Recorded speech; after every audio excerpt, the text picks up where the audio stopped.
But we're going to look at another group of voters who could play a decisive role this election year. They are Asian Americans and Pacific Islanders. Last week, I traveled to the Central Valley and the South Bay to report on the growing political clout of these diverse communities. Have you heard about the new top 2 primary law? With the California primary around the corner, get out the vote efforts are in full swing. The prime target at this Santa Clara County phone bank, a voting bloc whose political potential is on the rise. In the city of San Jose, 1 out of every 10 people who go to the polls will be Vietnamese. And what that tells you is the Asian influence is significant.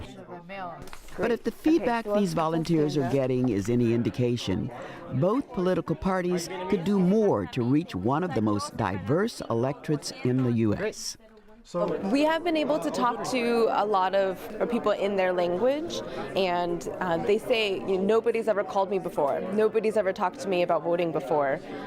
Some of them have just become citizens, and they say this is their first time voting, and they didn't know anything about the process, so they're very grateful that somebody's called them. According to the 2010 census, Asian Americans and Pacific Islanders are now the fastest growing racial group in America.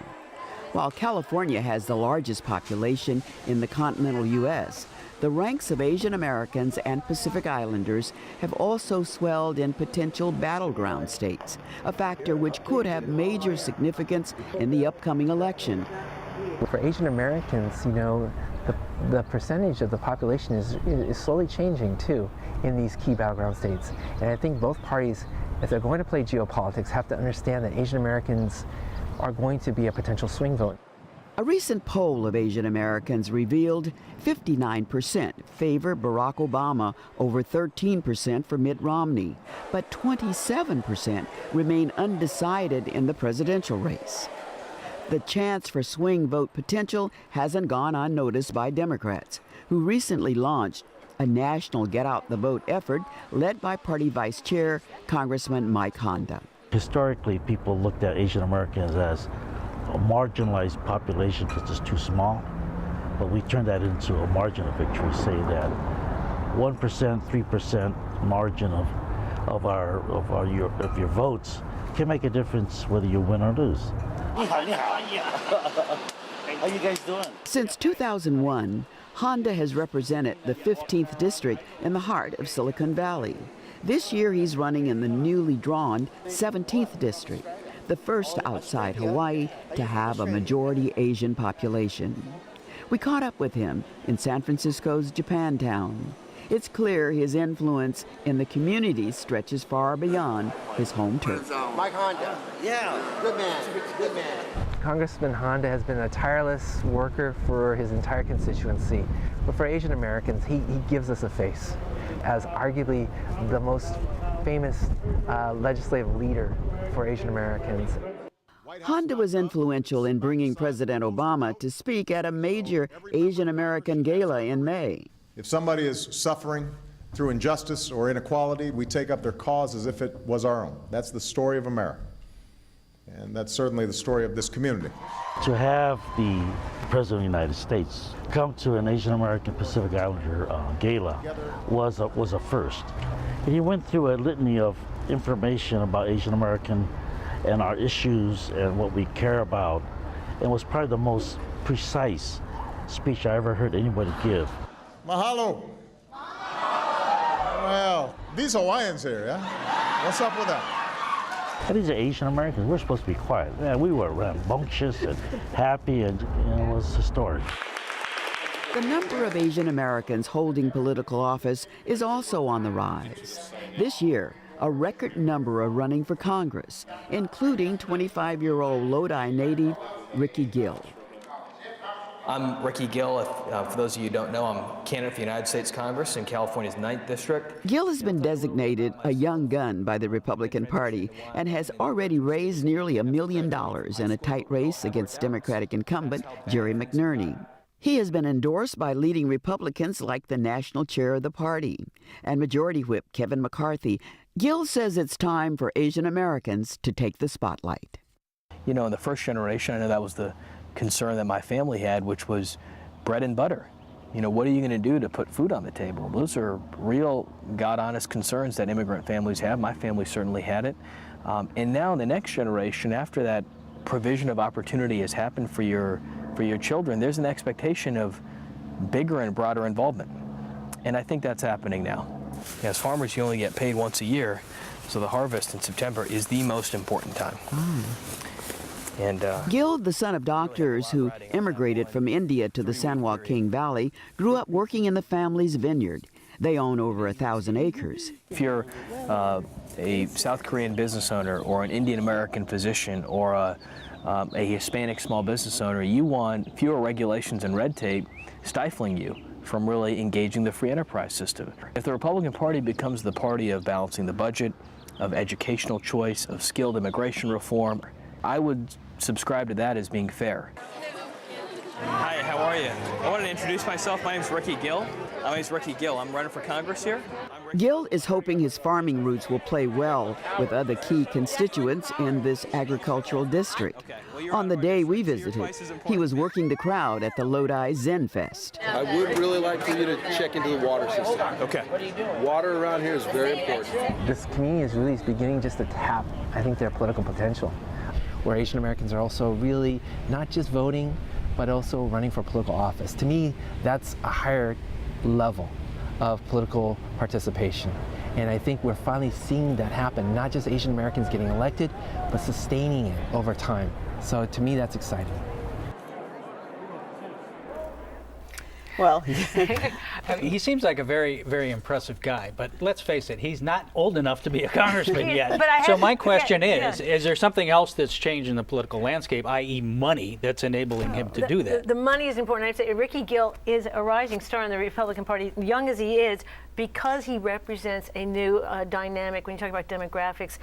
Indian Americans, Harmeet Dillon here in San Francisco, Dr. Ami Bera in Sacramento, and the money is pouring in on these folks.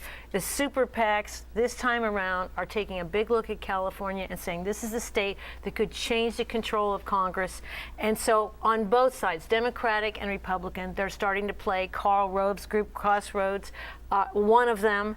And we're talking, when Dan is mentioning the Berman-Sherman race in Los Angeles, this is a race where there's actual super PACs for specific races for Berman. So we've just seen the outcome of the Citizens United.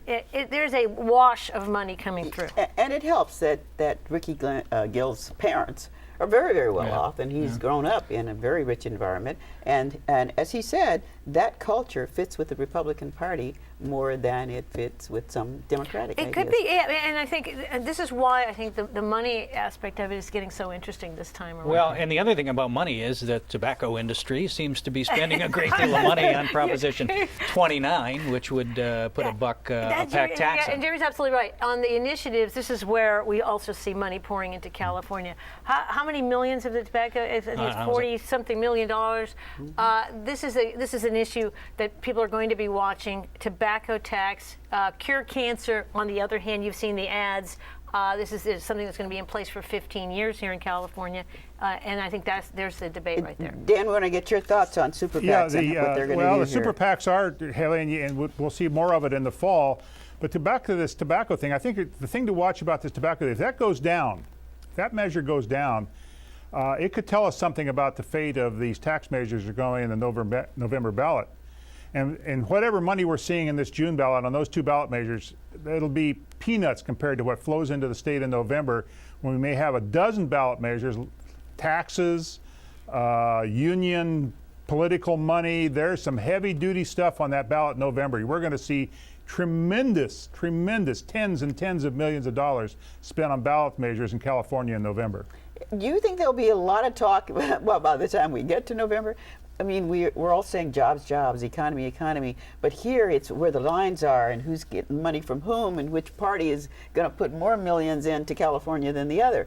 Are we missing something here? No, I think the jobs and the economy will be the dominant issue in a lot of close races. Listen, California is still in the economic soup. We still have an extremely high unemployment rate, one of the highest in the country. And you saw the new jobs report that just came out. It's pretty miserable. And California isn't getting any better.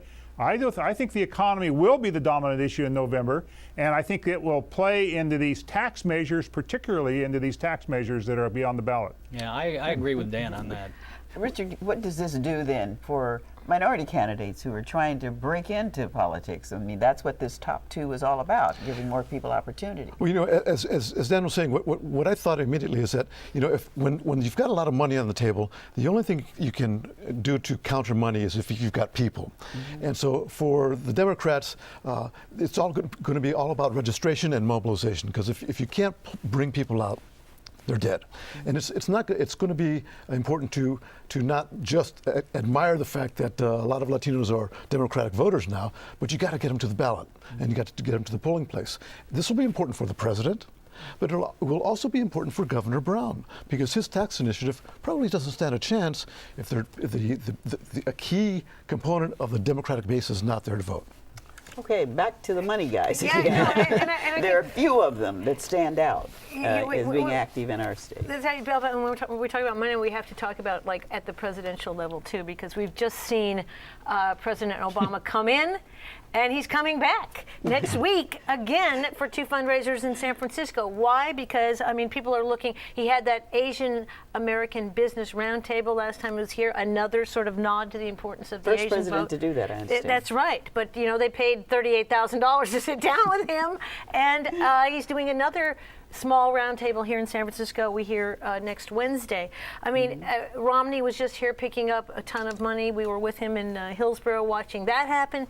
The fact is, the money in California is important, and people are looking at how these presidential races too are going to affect down the ballot. If Republicans aren't excited about getting out there and voting for Romney, will that hit the rest of the ballot? We're down to 1 minute, which attracts the union dollars, pension reform. The unions are going to be huge in this. Yeah, they're going to be putting every nickel they can beg, borrow, or steal into the measure to defeat the so-called paycheck protection measure. That's good. That's showdown. That's Armageddon. That's like what's going on in Wisconsin. That's like life or death to the unions. And I think before that, the pension matter in San Jose, where they're going to try to change the benefits for existing employees, not future employees. And that's really closely watched. And another pension benefit measure in San Diego, too, just about the same sort of thing. Exactly. Well, unfortunately, we are out of time. I was having a lot of fun here. I want to thank all of you for joining us tonight, you, Dan, especially from Sacramento there. You'll find a link to KQED's ongoing election coverage at kqed.org/thisweek.